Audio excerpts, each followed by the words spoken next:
Hey everyone, Mark Holloway with Meridian Medical Staffing. I'm sitting here with one of our senior recruiters, Amy, and today we're going to start off our new series, which is going to be Traveler Marketability. You know, Chris and I did a video a few weeks ago that was part of how to make six figures as a travel nurse, and we got into travel marketability, and there was so much to cover that we got a lot of comments that said, well, slow down. First of all, we couldn't be heard that well in that video.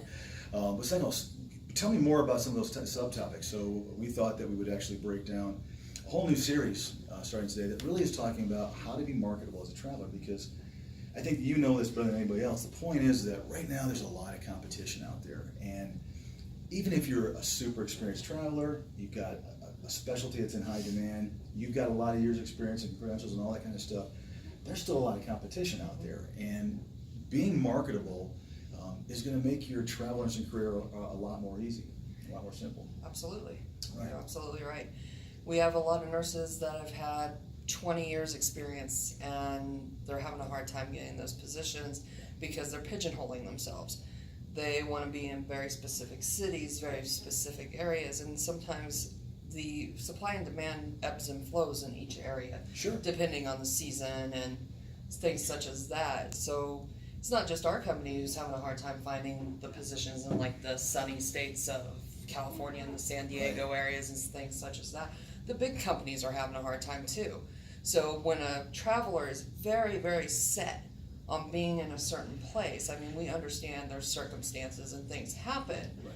but always have a backup plan and always have that plan B and plan C, and sometimes work your way to that area, because by the time you finish the contract previous, that area might have opened up and you've allowed yourself the time to make money while getting to that end goal of where you want to be. Right. I think you're right. I think we get a lot of phone calls every day that say, hey, I'm a traveler, but I want to be right here. And that's difficult because, again, with it being as competitive as out there right now, and again, it's happy Friday, Thursday. It's my birthday today, by the way.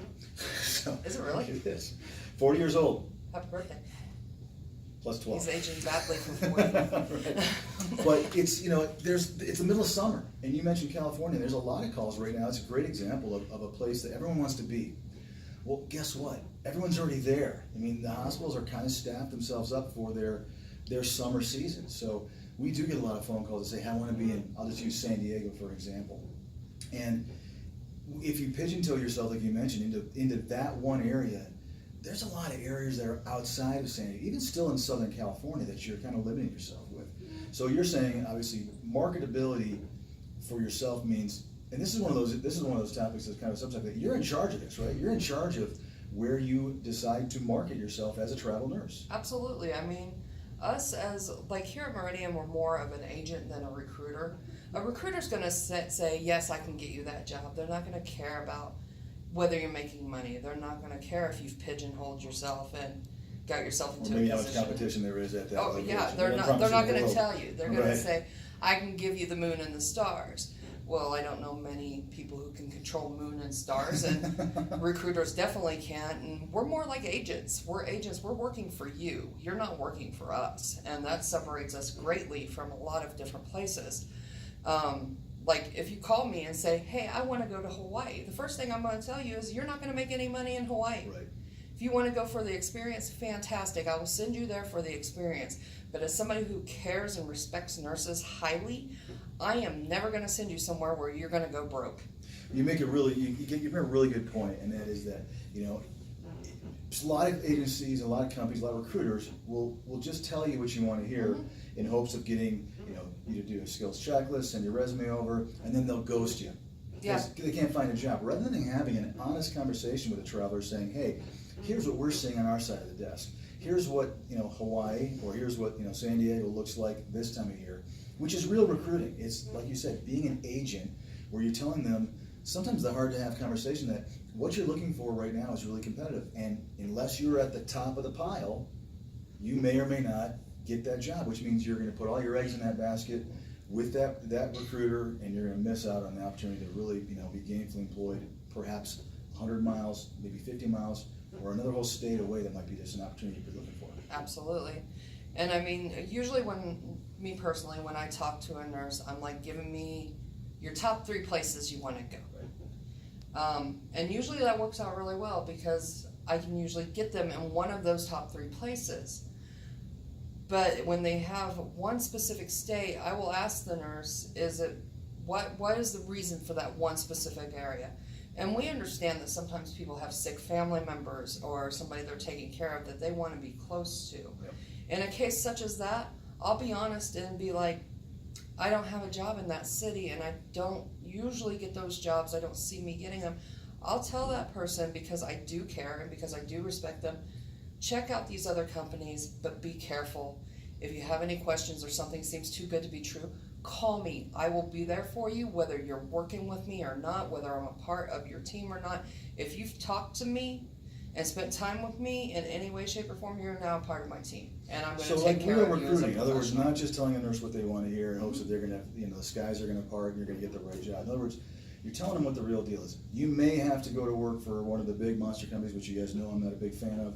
You Yeah. may starve or get, lowballed with one of those big 25 to 30% margin companies where they're taking all your money. But at the end of the day, you're going to get the job that you need to have currently. When you're done, come drink the wine with Meridian Medical Staffing, and more importantly with Amy, and you're going to set them up into where they really need to be. Exactly. My priority is the nurse that I'm working with, because at the end of the day, I go home to the same place. I drive the same route every single day. I'm not the one traveling. It's not me who's putting myself out there, the nurse is. So in knowing that, I respect that, and I'm not going to steer you in a direction that benefits me, because quite frankly, your safety, your well-being, your happiness, that is my primary concern. I could give a crap less about any kind of commission that I might make off of that. My priority is the person. Well, let's be honest. Having a nurse go to work for our company for one assignment doesn't do anybody any good. No. You're in it, as you know, and all your nurses are very loyal to you. They've been with us for a long time, and that's the key. You're having good, honest, transparent, high integrity conversation with them, and sometimes the news isn't great. So Yeah. I guess to wrap it up, ladies, nice philosophy, by the way. To wrap it up, what Amy's saying, what I'm saying is that the first step in being a marketable traveler is making yourself open to options that are perhaps other than your perfect choice A. The most successful travelers you have, and I know of a number of them, all seem to, sometimes they get that choice, but lots of times they're finding themselves in a different location, but they're gainfully employed and they're highly marketable year round. Absolutely, and I'll do everything I can to work with the nurse to get them to that dream location. It may take us 10 steps to get there, but nothing worth having comes easy, and we'll do the hard work and get it done. All right, so phase number 1 of traveler marketability is be marketable. Make yourself available to more than just one position. We appreciate it, guys. Happy Friday. We'll talk to you next Friday. Bye-bye.